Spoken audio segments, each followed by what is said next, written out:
السلام عليكم. دلوقتي في العالم بتاعنا كل حاجة تقريبا بقت مبنية على البيانات.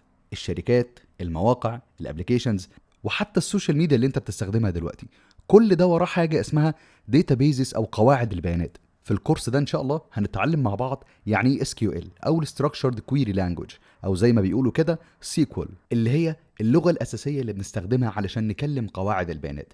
ازاي نجيب بيانات من الداتابيز، ازاي نفلترها، نرتبها، نحدثها، وكمان نعمل تقارير. سواء انت مهتم بمجال الداتا، لو انت مهتم بتحليل البيانات، الداتا اناليسيس، الداتا ساينس، الداتا انجينيرنج، او لو انت حد مهتم بمجال السوفت وير ديفلوبمنت، ايا كان بقى المجال ده، لو انت عايز تبقى ويب ديفلوبر، عايز تبقى جيم ديفلوبر، عايز تبقى ابلكيشن ديفلوبر، او حتى لو انت طالب في الكليه وعايز يفهم اساسيات قواعد البيانات، فالكورس ده معمول علشانك. الداتابيز يا جماعه وقواعد البيانات هي من المصطلحات اللي ما ينفعش اي حد دخل مجال الكمبيوتر ساينس الا لو لازم يكون دارسها بشكل كويس جدا، ولازم يكون فاهم معناها. ناس كتير جدا بتكون شايفه ان الداتابيز معقده وصعبه، مع انها من اجمل واحلى والطف المواد اللي هتدرسوها في الكليه، او من اجمل الحاجات اللي هتعدي عليك عموما في مجال الكمبيوتر ساينس. فعايزك تجهز نفسك كده معايا علشان اوعدكم ان شاء الله ان احنا هنقضي مع بعض كورس ممتع جدا، وهتستفيدوا بيه كتير جدا ان شاء الله. والكورس ده ان شاء الله مش هيكون مجرد كلام نظري، احنا مجرد ما نشرح الكونسبت او المصطلح، الفيديو اللي بعده على طول باذن الله هنبدا ندخل على بروبلم سولفنج على طول على موقع هاكر رانك، ونبدا نحل ونفهم الموضوع بصوره اكبر علشان تتاكد انك فهمت الموضوع بنسبه 100%. وفي نهايه الكورس ده ان شاء الله اوعدك ان انت هتكون قادر انك تكتب في CV بتاعك انك حد فاهم يعني ايه داتابيز، وحد قادر تكتب كويريز او قادر تكتب استعلامات، وحد فاهم كويس جدا يعني ايه SQL. سواء بقى زي ما قلنا انت بتتعلم داتا اناليسيس، بتتعلم ويب ديفلوبمنت، بتتعلم اي حاجه حرفيا في مجال الكمبيوتر. بس خلوني الاول افكركم ان احنا عملنا قبل كده سلسله لحد دلوقتي تقريبا فيها حوالي 6 فيديوهات اتكلمنا فيها عن اساسيات قواعد البيانات. الفيديوهات دي يا جماعه مهمه جدا لان الكورس مبني على انك فاهم الفيديوهات دي اصلا. فعلشان تضمن انك فاهم الصوره كامله وفاهم ايه اللي بيحصل خلف الكواليس، مش بس تكون مجرد بتطبق ورايا وخلاص الاستعلامات اللي انا بكتبها او الكويريز اللي انا بكتبها، لا انا عايزك حد تكون فاهم ايه اللي بيحصل. انا لما بكتب الاستعلام ده احنا فين بالظبط، ويعني ايه داتابيز، ويعني ايه داتابيز مانجمنت سيستم، ويعني ايه ريليشن، يعني ايه جدول، يعني ايه ERD وتصميم قواعد البيانات والكلام ده كله. فانصحك ضروري لازم ترجع لل6 فيديوهات دول الاول، بعدين تيجي نكمل كورس السيكول. سريعا كده، في ال6 فيديوهات دول اتكلمنا عن حاجات كتير جدا. اتكلمنا اصلا يعني ايه داتابيز، وقبل الداتابيز حياتنا كانت ازاي، كنا بنخزن بياناتنا فين اصلا قبل الداتابيز، وعرفنا مع بعض حاجه اسمها الفايل سيستم. اتكلمنا عن الفايل سيستم شويه حلوين، وعرفنا ايه هي المشاكل اللي كانت موجوده في الفايل سيستم اللي ادت ان العلماء يخترعوا حاجه زي الداتابيز. وعرفنا مع بعض الخطوات اللي بتتم من اول ما بيكون في بالنا فكره معينه لمشروع عايزين نعمله لحد ما يكون عندنا سيستم في الباك جراوند بيستخدم داتابيز. اتكلمنا عن حاجات كتير جدا مهمه، اتكلمنا عن مبدا زي الداتا انتجريتي، اتكلمنا عن حاجه اسمها الداتابيز كونسترينتس، واتكلمنا برضو عن مفاتيح قواعد البيانات الداتابيز كيز. عرفنا الفرق ما بين البرايمري كي والفورين كي، واتكلمنا عن انواع تانية كتير جدا من مفاتيح قواعد البيانات وعرفنا الفروقات ما بينهم. اتكلمنا مع بعض برضو عن جزء الداتا موديلنج او تصميم قواعد البيانات، وعرفنا ان احنا عندنا حاجه اسمها الانتيتي ريليشن شيب دايجرام او ERD، وعملنا مشروع عملي كمان. وبعد كده عرفنا ازاي بنحول ERD او الكونسبشوال سكيما او الرسمه اللي موجوده للوجيكال سكيما، وعرفنا الفرق ما بينهم، ازاي نحول الرسمه دي لجداول فعليه باستخدام حاجه اسمها المابنج الجوريثم. وقلنا ان احنا مكملين في سلسله الاساسيات دي، بس لحد دلوقتي لو انت فهمت ال6 فيديوهات اللي احنا شرحناهم فانت قادر تكمل معانا كورس السيكول، وهتحس ان انت فعلا الامور بالنسبه لك في دماغك مترتبه والدنيا ماشيه، مش هتحس ان انت متلخبط. فحاول ترجع للفيديوهات دول علشان تكمل وتفهم احنا بنتكلم على ايه وبنعمل ايه بالظبط. تعالوا كده قبل ما نبدا نحكي حدوته صغيره كده. زمان الشركات كان عندها بيانات كتير جدا، موظفين بقى ورواتب وطلبات ومش عارف ايه، والبيانات دي ما كناش بنخزنها في داتابيز، ما كانش لسه عندنا حاجه اسمها داتابيز، فكنا بنخزنها في حاجه اسمها الفايل سيستم. يعني كنا بنخزن البيانات بتاعتنا في فايلات. وزي ما عرفنا من المحاضرات اللي فاتت ان النظام ده كله كان مشاكل ما بتخلص. اعتبره فايل عادي جدا، يعني تكست فايل او مثلا CSV فايل، خلينا نعتبره زي الاكسل مثلا يعني. وعندنا مثلا داخل الشركه الواحده كل قسم معمول له ملف، عاملين قسم للموظفين، قسم تاني للمرتبات، قسم مش عارف للطلبات. عندنا ملفات كتيره جدا. المشكله ان مع الوقت الدنيا بقت فوضى، نفس البيانات مكرره في كل ملف. عندنا البيانات الموظف في ملف HR او ملف الموارد البشريه، متكرره برضو في بيانات الفاينانس، متكرره في مش عارف ايه. فالبيانات متكرره في ملفات كتير جدا، وده طبعا بيضيع لي ستورج وبيؤدي لمشاكل كبيره جدا، حاجه اسمها داتا انكونسيستنسي. وعرفنا الموضوع ده، وكمان بقى صعب جدا ان انا احدث البيانات في كل مكان. انا لو عايز اعدل بيانات احتاج ان انا الف على كل الملفات دي واعدل البيانات لانها مكرره، فلو انا عدلتها في مكان واحد وما عدلتهاش في الباقي، معنى كده ان انا عندي البيانات دي مش مترابطه، البيانات دي انكونسيستنت، فمعنى كده ان انا برضو عندي مشاكل كبيره تانية. فما كانش في طريقه تضمن لي ان البيانات صحيحه ومترابطه. هنا العلماء قالوا خلاص احنا تعبنا من المشاكل دي كلها، ما ينفعش نفضل كده، احنا لازم نعمل نظام جديد محترم. النظام ده يعمل لنا اداره للبيانات. طلع لنا عالم اسمه كود من IBM بفكره اسمها ريليشنال موديل او النموذج العلائقي. قال بقى ايه العالم ده؟ قال احنا هنخزن البيانات في شكل جداول، والجداول دي هتكون مترابطه ببعض، هتكون مربوطه ببعض بريليشن شيبس او علاقات. بعد الفكره دي المهندسين قالوا تمام لحد كده زي الفل، احنا محتاجين بقى دلوقتي لغه علشان نعرف نتواصل مع الجداول دي. احنا محتاجين لغه تخلينا نكلم الجداول دي. ومن هنا اتولدت لغه اسمها الاس كيو ال او الستراكشرد كويري لانجويج، او زي ما بنقول كده السيكوال. السيكوال هي اللغه الاساسيه اللي بتخلينا نكلم قاعده البيانات، هي اللي بتخلينا نتواصل مع قاعده البيانات، هي اللي بتخلينا نقول لقاعده البيانات هات البيانات دي، ضيفي بيانات جديده، عدلي على البيانات اللي كانت موجوده قبل كده، احذفي بيانات، خلاص البيانات اللي موجوده دي احنا مش محتاجينها فاحذفيها. يعني السيكوال هي لغه التواصل مع قاعده البيانات، هي مش برنامج، هي مش سيرفر، هي مش تول، لا هي اللغه اللي بتخلينا نتواصل مع قاعده البيانات. زي ما انا وانت مثلا دلوقتي بنتواصل مع بعض بالعربي، فانت علشان تتواصل مع الداتابيز لازم تكون عارف لغه انتوا الاثنين تكونوا بتفهموها علشان عمليه التواصل تتم. اللغه دي بقى هي اسمها الاس كيو ال او الستراكشرد كويري لانجويج. المهم ان هم خلاص اعتمدوا السيكوال او الاس كيو ال، وهي بقت الستاندرد. يعني ايه ستاندرد؟ يعني هي اللغه الاساسيه اللي لو اي حد عايز يتكلم مع قاعده بيانات علائقيه او ريليشنال داتابيز لازم يتواصل باللغه دي، ده اجباري، ده زي قانون العالم كله اتفق عليه. فبعد ما السيكوال بقت ستاندرد، شركات كتير جدا قالت احنا هنعمل برنامج او سوفت وير يفهم اللغه دي وينفذها على بيانات. يعني ايه الكلام ده؟ طبعا انت عارف ان احنا في مجتمع كله راس ماليه، فكل واحد بيدور على اهدافه الخاصه. فقرروا يعملوا ايه؟ بدات تظهر حاجات مختلفه اسمها داتابيز مانجمنت سيستمز او انظمه اداره قواعد البيانات. شركات كتيره جدا قالت اللغه اللي هي الستاندرد دي اللي هي السيكوال، احنا هناخد اللغه دي يا عم، نضيف بقى عليها شويه حاجات، نغير عليها شويه حاجات، نعمل فيها حاجات جديده، فيتشرز جديده، طرق معينه في ان انا ازاي هجيب البيانات اصلا من الهارد ديسك، حاجات كده.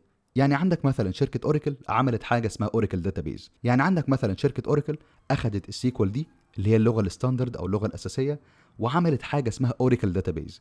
نفس الكلام شركه مايكروسوفت اخذت لغه السيكوال دي وعملت حاجه اسمها سيكوال سيرفر. شركه برضو كمان اسمها الماي اس كيو ال اي بي اخذت الاس كيو ال وعملت حاجه اسمها ماي سيكوال او ماي اس كيو ال. وبعد كده شركه اوراكل اشترت ماي اس كيو ال اي بي دي. المهم ان احنا في عندنا ديفرنت دي بي ام اسز او ديفرنت داتابيز مانجمنت سيستمز، او عندنا انظمه اداره قواعد بيانات مختلفه. ده اللي انا عايز افهمه لك لحد دلوقتي، ان احنا عندنا لغه اساسيه للتواصل مع قاعده البيانات اللي هي السيكوال، وعندنا شركات كتير جدا اخذت اللغه دي ضافت عليها فيتشرز وحاجات وحركات وسمتها باسمها وعملت خلاص يعني عملت نظام كامل لاداره قواعد البيانات. طيب النظام بقى ده بيعمل ايه اللي هو نظام اداره قواعد البيانات؟ احنا اتكلمنا عن ده سابقا بس برضه اقول لك سريعا. ده نظام بيشغل السيكوال، يخزن بقى البيانات على الهارد ديسك ويتحكم في الصلاحيات اللي موجوده. يعني انا عندي كام مستخدم هيدخل وكل مستخدم بقى ابدا احط له يوزر نيم وباسورد ومش عارف ايه. وبرضه بيخليني ان انا اتحكم اظبط البرفورمانس او اظبط اداء قاعده البيانات نفسها، يعني البيانات هجيبها بسرعه ازاي مش عارف ايه كلام من ده كله. وكمان بيضمن ان الترانزاكشن او خلينا نقول الكويري اللي انا بكتبها هي شغاله صح وبتتم بشكل صحيح، يا اما تتم كلها يا اما ما تتمش او يحصل مشاكل في النص. الحاجات دي اتكلمنا عنها بالتفصيل في محاضرات فاتت. فتقدر تقول ان السيكوال هي اللغه، والدي بي ام اس هو الشخص او هو البرنامج اللي بيفهم اللغه دي وبيطبقها على الداتا. رغم ان احنا عندنا السيكوال اللي هي اللغه الاساسيه نفسها الستاندرد، دي حاجه ستاندرد من منظمه الايزو، لكن كل دي بي ام اس قال انا هلتزم بالاساسيات بس كمان هضيف شويه حاجات خاصه بي انا. يعني مثلا عندك في سيكوال سيرفر هتلاقي شويه فانكشنز مش موجوده في ماي اس كيو ال. في اوراكل مثلا في حاجات خاصه بالبرفورمانس زياده شويه. فبص جدي اس كيو ال في تايبس معينه كده مميزه، لكن في الاول وفي الاخر القلب واحد اللي هو اللغه الاساسيه اللي هي الاس كيو ال. الاساسيات اللي انت هتشوفها في اي دي بي ام اس اللي هي مشهوره في كله، حاجه زي السلكت، الانسرت، الابديت، الديليت، وير، الجوين، الجروب باي، الاوردر باي، وحاجات تانية كتيره جدا. وفي حاجات بتعمل نفس الوظيفه بس بيكون ليها اسم مختلف على حسب نظام اداره قاعده البيانات. علشان كده لما تتعلم سيكوال مثلا على ماي اس كيو ال او على سيكوال سيرفر او على بوست جري او على اوراكل ايا كان، هتحس انك بنسبه 90% من اللي اتعلمته هو، بس في شويه اختلافات بسيطه في التفاصيل والاضافات لكل دي بي ام اس. فاظن كده لحد دلوقتي انت فهمت يعني ايه سيكوال او يعني ايه اس كيو ال ويعني ايه دي بي ام اس، عرفت الفرق ما بينهم. دلوقتي انا عايزكم تركزوا كويس جدا جدا جدا في اللي انا هقوله دلوقتي، لان لو انت فهمت الكلام ده بالتفصيل وفهمته كويس جدا، حوار الداتابيز بالنسبه لك ده كله هيكون لعبه ان شاء الله، وهتكون فاهم راسك من رجليك، وهتكون عارف احنا بنتكلم عن ايه بالظبط وايه اللي بيحصل، وهتكون فاهم ايه اللي بيحصل في الباك جراوند. يعني هتحس ان الموضوع جوه دماغك منظم ومرتب، وبالتالي ان شاء الله لما تدرس هتحس ان الموضوع سهل وبسيط. احنا عايزين نفهم دلوقتي مع بعض الداتابيس سيستم. يعني ايه داتابيس سيستم؟ يعني نظام قواعد البيانات، مش داتابيز مانجمنت سيستم، لا داتابيس سيستم. يعني عايزين نعرف حوار الداتابيز ده كله عباره عن ايه اللي بيحصل بالظبط، مين بيكلم مين وايه اللي بيحصل والدنيا دي كلها. احنا عندنا احنا عندنا في الموضوع ده الموضوع في البدايه بيبدا الموضوع في البدايه بيبدا الموضوع في البدايه بيبدا من هنا، يا اما يوزر عادي مستخدم عادي، يا اما بروجرامر. طيب ايه الفرق ما بين الاثنين؟ المستخدم العادي ده الشخص اللي بيستخدم التطبيق او الابليكيشن، والابليكيشن ده هو اللي بيكلم الداتابيز. يعني انا دلوقتي مثلا حد شغال في ريسبشن، حد شغال في عياده عند دكتور، شغال في صيدليه.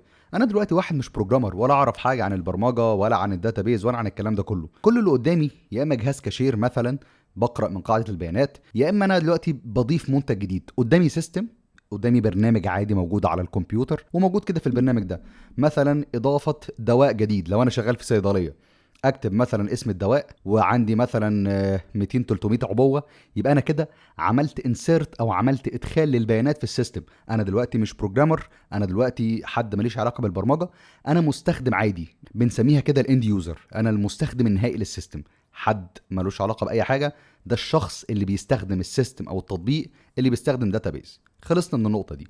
يبقى احنا كده ممكن يكون اليوزر ده عباره عن اند يوزر عادي، حد مجرد بيستخدم التطبيق، وبالتالي الحركات اللي هو بيعملها بتسمع في الداتابيز، يا اما من خلال الحذف او الاضافه او التعديل او ايا كان. انما البروجرامر ده اللي احنا هنقوم بدوره في الكورس بتاعنا، ده الشخص اللي بيدخل على حاجه اسمها كلاينت، وليكن مثلا حاجه اسمها ماي سيكوال ورك بنش، وهنفهم التحديد اللي قلنا الموضوع ده. المهم انه ده حد بيدخل على برنامج معين وبيبدا بقى يكتب الاستعلامات، بيبدا يكتب سيكوال او بيبدا يكتب اللغه اللي بتخلينا نكلم الداتابيز. ده بقى دلوقتي حد مبرمج، حد فاهم هو بيعمل ايه، وبيكتب بشكل مباشر اللغه او الاستعلامات اللي بتخلينا نتواصل مع الداتابيز. يبقى حتى الان احنا عندنا نوعين من اليوزر، يوزر عادي مستخدم عادي، حد بيستخدم السيستم، والسيستم ده في الباك جراوند بيستخدم الداتابيز. طيب هو بيكلم الداتابيز ازاي؟ هفهمك الموضوع. اعتبر ان انت قدامك دلوقتي ده السيستم كده، تمام، وفي كده زرار موجود عندنا عليه علامه الزائد، موجود هنا كده. احنا بنتكلم عن سيستم صيدليه مثلا. لو انا دوست على الزرار ده، المفروض ان انا هعمل اد لميديسن او اضافه علاج. يعني لو انا دوست على الزرار ده هعمل اضافه علاج في الصيدليه. انا دلوقتي الشخص اللي شغال في الصيدليه او الدكتور الصيدلي اللي ما يعرفش حاجه عن السوفت وير او البرمجه، حد عادي بيتعامل مع السيستم. المفروض دلوقتي انا لما اضغط على الزرار ده، انا دلوقتي حد ما اعرفش حاجه في السيستم، اللي بيحصل بقى في الباك جراوند او في الخلفيه ان الكلام ده كله بيتحول لسيكوال كويري عادي جدا. الكلام ده بيتحول لسيكوال، يعني هتلاقيه بيقول لي انسيرت كذا مش عارف ايه لما يحصل كذا. ده اللي بيحصل فعليا، ان الزرار اللي انا دوست عليه في البرنامج كدكتور صيدلي او حد في الصيدليه او ايا كان اللي انا عملته، الاكشن اللي انا عملته ده بيتحول في الباك جراوند لسيكوال كويري. ده كده بالنسبه لليوزر العادي. طيب بالنسبه بقى للبروجرامر، يعني تعالى كده نشوف مثلا برنامج عندنا اسمه الورك بينج. البروجرامر بقى ده الشخص اللي بيكتب الكويري او الاستعلام على طول. يعني انا دلوقتي هقول له سيلكت مثلا، واقول له مش عارف ايا كان اللي انا هسلكته، سيلكت اول مثلا فروم مش عارف ايه، هكتب الكويري او الاستعلام عادي جدا. انا دلوقتي مش موجود عندي تطبيق او برنامج يكلم الداتابيز، لا ده انا اللي بكلم الداتابيز من خلال الاستعلامات اللي انا بعملها. طيب هل اصلا انا دلوقتي كبروجرامر سواء يوزر او بروجرامر، هل انا بكلم الداتابيز بشكل مباشر؟ يعني انا دلوقتي اليوزر او البروجرامر اللي موجود هنا، هل انا بشكل دايركت بكلم الداتابيز؟ لا طبعا، ما يبقاش سيستم، ما يبقاش له اي لازمه اصلا. دي من اكبر فوائد الدي بي ام اس. انا لو هكلم الداتابيز مباشره، ما هو اصبح بقى دلوقتي سبيل او فرح اي حد يعمل اي حاجه في الداتابيز، اللي يضيف واللي يحذف واللي يقرا واللي يشوف بيانات فالموضوع بالنسبه للسكيورتي ما ينفعش. فانا مش بكلم الداتابيز بشكل مباشر، عندي حاجه وسيطه هنا، عندي برنامج وسيط اسمه الداتابيز مانجمنت سيستم. هنا كده عندي برنامج اسمه داتابيز مانجمنت سيستم. بس قبل ما نفهمه، تعالوا الاول نفهم البروجرام او الكلاينت اللي موجود هنا. يبقى احنا بنسميه بروجرام او كلاينت. ممكن برضو الكلاينت ده او البروجرام ده يكون حاجه زي الماي اس كيو ال ورك بنش، او ممكن يكون حاجه زي السيكوال سيرفر مانجمنت ستوديو، او ممكن يكون كوماند لاين، يعني ايا كان. ممكن يكون برنامج، ممكن يكون زي ما قلت لك تول او اداه او كلاينت انت بتنزله لما بتيجي تنزل الداتابيز مانجمنت سيستم. احنا هنتكلم دلوقتي بالتفصيل عن موضوع الداتابيز مانجمنت سيستم، بس انا دلوقتي بقول لك يعني ان الكلاينت او البروجرام ده دي حاجه اداه بتخليك تتواصل مع الداتابيز. يا اما انت يوزر عادي فهتتواصل من خلال برنامج، يا اما انت بروجرامر فهتتواصل من خلال يعني زي واجهه كده مخصصه للبروجرامينج او للبروجرامرز معلش علشان يكتبوا الكويريز. طيب بنروح بقى للحاجه الثالثه اللي هو الداتابيز مانجمنت سيستم. اولا الداتابيز مانجمنت سيستم عندنا نوعين اساسيين، في حاجه اسمها ريليشنال داتابيز مانجمنت سيستم، وفي حاجه تانية اسمها نون ريليشنال داتابيز مانجمنت سيستم. الكورس بتاعنا بالتحديد بيتكلم عن ريليشنال داتابيز مانجمنت سيستم. انا ممكن اقول لك دلوقتي ايه الفرق ما بينهم، قلناها في فيديوهات قبل كده، بس معلش انا عايزك تدخل بنفسك دلوقتي تبحث وتدور، اكتب what's the difference between relational database management system and non-relational database management system. افهم الفرق ما بينهم واكتب لي تحت في الكومنتات اللي انت فهمته. فخلونا دلوقتي نفوكس على relational database management system. عندنا منهم انواع كتير جدا. مثلا عندنا حاجه من مايكروسوفت اللي هي المايكروسوفت سيكوال سيرفر relational database management system، وعندنا حاجه تانية من اوراكل داتابيز، عندنا برضو حاجه تانية من اي بي ام، عندنا حاجه اسمها بوست جري اس كيو ال، عندنا حاجه اسمها ماي اس كيو ال، وده الداتابيز مانجمنت سيستم اللي احنا هندرسه بالتحديد في الكورس بتاعنا ان شاء الله. يبقى زي ما قلنا دلوقتي احنا عندنا حاجه اسمها داتابيز مانجمنت سيستم. الداتابيز مانجمنت سيستم ده عباره عن سوفت وير او برنامج، والبرنامج ده بيتكون من جزئين، او جوه البرنامج ده في برنامجين تانيين.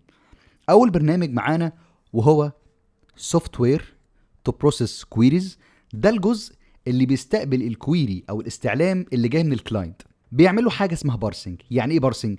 يعني بيتاكد من السنتكس، يشوف الكلام اللي مكتوب صح ولا غلط. يعني مثلا تخيل كده بدل ما اكتب سيلكت كتبت سيلكنن اي حاجه، يعني كتبت خطا في اللغه نفسها، عملت خطا في اللغه. بدل ما اكتب مثلا انسرت اخر حرف تي كتبت انسرد اخر حرف دي، فالكلام ده غلط. المفروض يكون عندي سوفت وير موجود يعرفني ان ده غلط، يديني هنت يقول لي مثلا خلي بالك ده غلط. انا ما عنديش حاجه اسمها كده، انت المفروض تكتب الكلام بطريقه صحيحه، المفروض تتبع خطوات او معلش المفروض تتبع قواعد اللغه وتكتب بشكل صحيح. وبعد كده يعمل حاجه اسمها فاليديشن. تخيل كده انا بقول له سيلكت مثلا، يعني هات لي العمود اللي اسمه نيم من الجدول اللي اسمه كاستمر. هو المفروض يعمل حاجه اسمها فاليديشن، المفروض يتاكد هل اصلا انا عندي جدول اسمه كاستمر ولا لا. طب هل اصلا داخل الجدول اللي اسمه كاستمر ده انا عندي عمود اسمه نيم؟ طب هل لو أنا نفترض ان انا عندي عمود، هل انا ليا صلاحيه اصلا ان انا ادخل على العمود ده؟ ما احنا متكلمين على الداتابيز مانجمنت سيستم وعارفين ان كل يوزر ممكن يكون ليه صلاحيات مختلفه تماما. وكمان بيعمل لي حاجه اسمها اوبتمايزيشن. هل هيستخدم اندكس؟ طب ازاي ينفذ الكويري دي باقل تكلفه، يعني باقل وقت ومن غير ما يستخدم سبيس او من غير ما يستخدم حاجه في الميموري؟ يعني عايزين حاجه تكون اوبتيمال. طب الاكسكيوشن بلان هينفذ الكويري دي ازاي بالظبط؟ الجزء ده هو المخ بتاع الداتابيز مانجمنت سيستم، ده الحاجه اللي بتفكر واللي فيها لوجيك والحاجات دي كلها. الجزء الثاني منه عندنا حاجه اسمها سوفت وير تو اكسس ستور داتا، ده الجزء الاقرب للستورج، ده اللي هو بيكون قريب من الداتابيز نفسها، البيانات الفعليه المخزنه. ده الستورج انجن، ده اللي بيقرا وبيكتب في ملفات الداتا على الهارد ديسك. المكون الرابع معانا في السيستم وهو الميتا داتا والستور داتا. الستور داتا اللي موجوده هنا دي البيانات الحقيقيه اللي عندي المخزنه. يعني مثلا لو احنا نظام جامعه مثلا، يعني دي بيانات الطلاب الستودنتس، وعندنا بقى الجداول الكورسز اللي الطلاب دول مسجلين فيها، وعندنا البروفيسورز او التيتشرز. دي البيانات الفعليه، دي الجداول المخزنه عندي على الهارد ديسك. الحاجات دي كلها بتكون متخزنه على شكل ملفات على الهارد ديسك. طيب ده بالنسبه للستورد داتا. بالنسبه بقى للميتا داتا اللي موجوده هنا، الميتا داتا دي معناها داتا اباوت داتا، هي داتا او بيانات بتوصف لي الداتا او البيانات المخزنه، يعني بيكون مخزن فيها هي ايه اسماء الجداول اللي موجوده في الداتابيز، طب كل جدول ايه الاعمده اللي موجوده جواه، طيب ايه انواع البيانات اللي موجوده لكل عمود، طيب هل انا عندي موجود كونسترينت ولا لا، البرايمري كي والفورين كي، عندي بقى يونيك كونسترينت نوت نال كونسترينت، الاندكسز، الفيوز، لو عندي بقى يوزرز معينين وكل حاجه. كل الكلام ده بيكون متسجل في الميتا داتا. طيب ليه بقى الميتا داتا دي مهمه؟ ما هو من غير الميتا داتا دي الدي بي ام اس مش هيكون عارف شكل الداتا. يعني لما تكتب سيلكت نيم فروم ستودنت، الدي بي ام اس هيروح للميتا داتا الاول ويبدا يشوف هل في جدول اصلا اسمه ستودنت. لو انا متسجل عندي جدول في الميتا داتا اسمه ستودنت يبقى زي الفل. طب يبدا يشوف هل في عمود عندي اسمه نيم، طب نوعه ايه، طب طوله قد ايه. فالميتا داتا طبعا مهمه جدا وجزء اساسي. طيب عايزين دلوقتي كده ناخد سيناريو من الاول خالص ونفهم الموضوع ماشي ازاي علشان تفهموا الصوره. عايزين نفترض كده ان احنا عندنا واحد اسمه احمد. احمد ده قاعد عادي على الكمبيوتر او اللابتوب بتاعه، وفاتح كده اللابتوب وفاتح برنامج اسمه ماي اس كيو ال ورك بنش.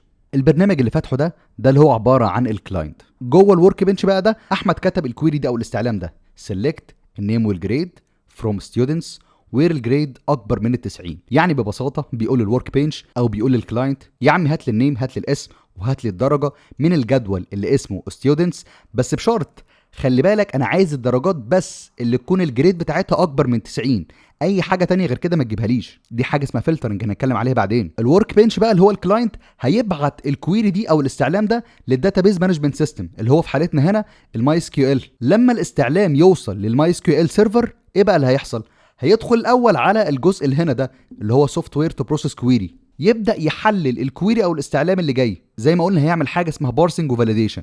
يروح يبص الاول في الميتا داتا عشان يعرف شكل جدول الستودنت والاعمده بتاعته، ويعمل حاجه اسمها الاكسكيوشن بلان. هنتكلم بعدين عن الموضوع ده بالتفصيل، بس الاكسكيوشن بلان معناها الخطوات اللي هيمشي عليها بالتفصيل علشان ينفذ لي الكويري او الاستعلام اللي انا عملته بشكل مثالي، يعني اعلى بيرفورمانس. بعدها هيطلب من السوفت وير اللي هو بيأكسس الستورد داتا يقول له روح هات الصفوف من جدول الستودنت، بس خلي بالك انا عايز الدرجات اللي هي بس اكبر من 90. هيقرا من ملفات الستورد داتابيز اللي موجوده على الهارد ويطبق الفلتره والشروط اللي موجوده. تقوم الميتا داتا قايله له الستودنتس عندها الاعمده دي، مثلا عندها عمود اسمه اي دي، الداتا تايب بتاعته انتجر، وعندها عمود تاني اسمه نيم، وعندها عمود اسمه جريد. فترد الداتابيس ترجع نتيجه هنا، والنتيجه من هنا ترجع لهنا، وبعدين احمد يشوف النتيجه. ودي كده كانت قصه سريعه بفهمك بيها الموضوع بشكل كامل وبفهمك الصوره كامله علشان تبقى مستوعب احنا بنستخدم السيكوال فين بدون الدخول في تفاصيل كتيره. المحاضره دي بس كانت موتيفيشن، بحاول افهمكم ايه اللي بيحصل والدنيا ماشيه ازاي علشان تفهموا. لو حسيت ان الموضوع صعب صدقني عيد الفيديو مره واثنين وثلاثه، لان فعلا هيفرق معاك لو انت فهمت الصوره الكامله دي. وفي المحاضرات اللي جايه ان شاء الله هنبدا مع بعض نحمل الماي سيكوال، وهنبدا فعليا في كورس الاس كيو ال، ونبدا بقى نكتب كويريز واستعلامات ونحل مسائل وليله كبيره قوي. وفي النهايه ما تنسوش لو الفيديو عجبكم ولو فعلا بتستفيدوا تبعتوا الفيديو لاصحابكم في الدفعه في الكليه، لان الدال على الخير كفاعله. وان شاء الله ربنا يوفقكم جميعا ويحقق امالكم، وباذن الله منتظركم في اقوى كورس في الوطن العربي بيشرح سيكوال. مع السلامه يا باشمهندسين.